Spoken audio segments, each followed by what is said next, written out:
आज भारत में public and private दोनों तरह के बैंक्स एक बड़ी संख्या में मौजूद है, जो अपने कस्टमर्स को कई तरह के financial products and services offer करती है। एंड उनमें से सबसे पॉपुलर बैंकिंग प्रोडक्ट होती है सेविंग अकाउंट, जिसके मदद से एक इंसान अपनी मेहनत की कमाई को सेविंग अकाउंट पर सेव करके रख पाता है एंड अपनी उसी सेविंग्स पर एनुअली एक रेगुलर इंटरेस्ट अर्न कर सकता है। एंड हमारे देश के पूरे आबादी का एक बड़ा सा हिस्सा अपने नाम पर एक या एक से भी ज्यादा सेविंग अकाउंट तो रखता ही है। नाउ हम कितने सेविंग अकाउंट्स अपने नाम के रखते हैं ये उतना भी मैटर नहीं करता, जितना कि मैटर इस बात पे करता है कि हमने अपना सेविंग अकाउंट जिस बैंक पे ओपन किया वो बैंक की सर्विसेज एंड ऑफर्स आखिर कितनी सही है। बात तो सही है। Now currently there are a total of 34 nationalized banks available in India, जिसमें से 12 इंडियन गवर्नमेंट बैंक्स हैं and the rest 22 are private sector banks. अब प्रॉब्लम ये है कि इतने सारे बैंक्स में से हम कैसे समझे कि हमें कौन सी बैंक में अपने लिए एक सेविंग अकाउंट खोलनी चाहिए, कौन सी बैंक हमें अपनी सेविंग डिपॉजिट पर सही इंटरेस्ट रेट्स देती है, सही कस्टमर सपोर्ट प्रोवाइड करती है एंड ऑब्वियसली कौन सी बैंक पे हमें अच्छे ऑफर्स एंड फ्यूचर्स मिलती है। And that's why today we will discuss about the 10 best banks in India for saving account and इन सारे बैंक्स को हम 6 मेजर फैक्टर्स के बेसिस पर डिस्कस करेंगे, like interest rates, minimum cash balance, regularity of withdrawals, fees and charges, net banking quality and customer support. So video को बिना skip किए एंड तक जरूर देखिएगा, क्योंकि ये छोटी छोटी फैक्टर्स है ना, ये आपके मेहनत की कमाई के लिए बहुत मायने रखती है। So our first factor is interest rate. यहाँ पर हमने बेस्ट सेविंग अकाउंट्स को अलग अलग अमाउंट सेक्टर्स पे डिवाइड किया according to the best interest rates they are offering to us. So यहाँ पर हमें सबसे ज्यादा interest rates RBL and IndusInd bank provide कर रहा है, whereas HDFC, Kotak Mahindra, DBS, Axis and ICICI are offering decent interest rates. यहाँ पे बंधन बैंक से हमें अप टू 1 लाख की सेविंग पर कुछ खास इंटरेस्ट रेट्स तो नहीं मिलती, बट अगर हम 1 लाख से 1 करोड़ की सेविंग रखते हैं देन हमें अच्छे खासे इंटरेस्ट रेट्स मिल जाती है। वहीं पे अगर हमें सबसे कम इंटरेस्ट रेट्स कैसे मिल रहा है then it is obviously SBI, जो हमें सिर्फ 2.7% की इंटरेस्ट रेट्स ऑफर करता है। नाउ काफी लोग होते हैं जिन्हें जीरो बैलेंस अकाउंट की काफी ज्यादा रिक्वायरमेंट्स होती है, बिकॉज इसमें हमें कोई मिनिमम बैलेंस मेंटेन करने की जरूरत नहीं पड़ती and that's why our next factor is minimum cash balance, जिसमें हम देखेंगे कि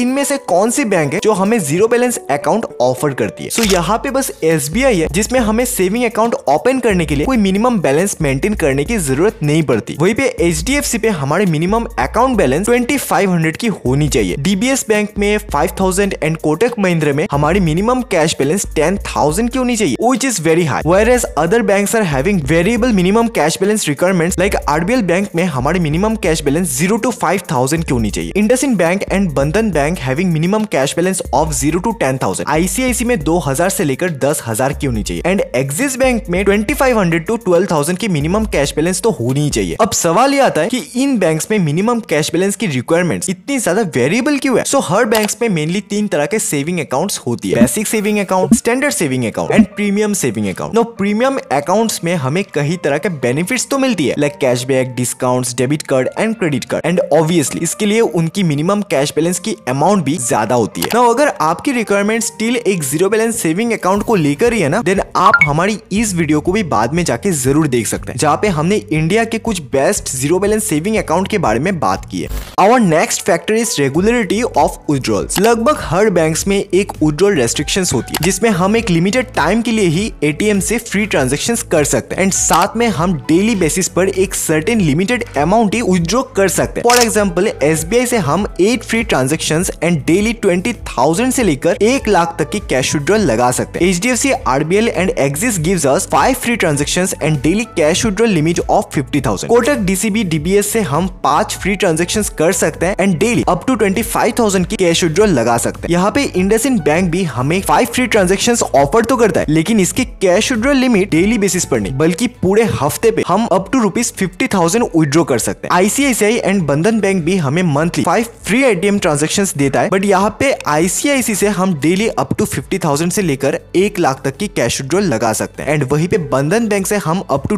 2 लाख की कैश विथड्रॉल लगा बता सकते हैं। Our fourth factor is fees and charges. हम जब भी अपना सेविंग अकाउंट किसी बैंक में ओपन करते हैं तो हमें साथ में कुछ एडिशनल फीस एंड चार्जेस भी बैंक्स को मंथली एंड एनुअली पे करनी पड़ती है। And the fees like maintenance fees, additional chequebook charges, also debit card fees. And having more information about all of this will help us to become familiar with the fees. As at the end of the day हम saving account open कर रहे हैं अपने पैसों को save करने के लिए। तो यहाँ पे हमने फीस में additional chequebook charges, debit card fees and annual maintenance fees को ही रखा है। सो यहाँ पे सबसे कम fees IndusInd bank and ICICI bank हमसे चार्ज करता है ऑन एवरी 25 लीफ चेकबुक। इसके बाद Axis bank and RBL bank charge करता है 50 rupees plus GST on every 25 leaf chequebook. Whereas Bandhan bank, Kotak Mahindra and SBI is charging ₹75 plus GST on every 25 leaf chequebook. And सबसे ज्यादा यहाँ पे चार्ज कर रहा है HDFC, that is ₹100 plus GST on every 25 leaf chequebook. Whereas DBS Bank is offering unlimited checkbook to his customers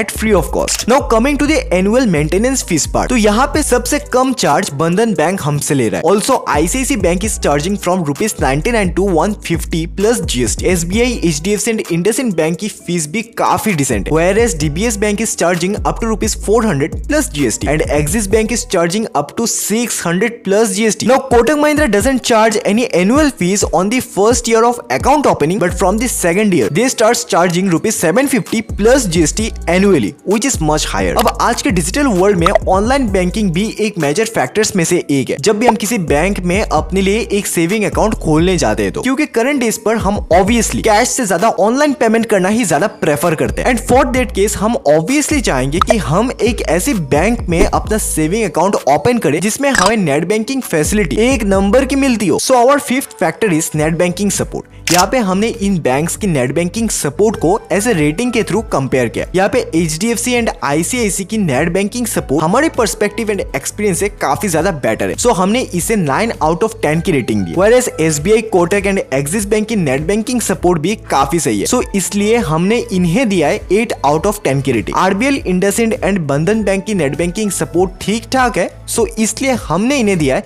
7 out of 10 की rating. But DBS bank की net banking support उतनी भी एफिशिएंट नहीं है, so we have given it rating of 6 out of 10। So now अगर आपके लिए net banking support काफी ज्यादा मैटर करता है then you can choose HDFC, ICICI, SBI, Kotak और एक्सिस बैंक। नाउ जब भी हम सेविंग अकाउंट किसी भी बैंक में ओपन करते हैं ना तो हमें कई बार काफी सारी इश्यूज को भी फेस करना पड़ता है and that time we need a strong customer support and that's why our last factor is customer support. And यहाँ पे भी हमने हर बैंक्स की कस्टमर सपोर्ट को रेटिंग्स के थ्रू कंपेयर किया। लाइक HDFC की कस्टमर सपोर्ट काफी स्ट्रॉन्ग है, that's why we have given it 9 out of 10। Whereas Kotak, RBL, Axis bank, ICICI की कस्टमर सपोर्ट भी काफी डिसेंट है, so we have given them 8 out of 10। And DBS, IndusInd, Bandhan bank and SBI की customer support को हमने rating दी है 7 out of 10। Now अगर आपको इनमें से किसी भी बैंक में अपना अकाउंट ओपन करवाना है ना देन इन सारे बैंक्स की सेविंग अकाउंट ओपनिंग की लिंक आपको वीडियो के नीचे डिस्क्रिप्शन में मिल जाएगी। आप चाहे तो उस लिंक के थ्रू इजीली अपना सेविंग अकाउंट घर बैठे बैठे ओपन करवा सकते हैं। Now coming to the conclusion part, अब अगर हम ये देखें कि इनमें से कौन सी बैंक अकाउंट सबसे बेस्ट है तो इस डिसीजन को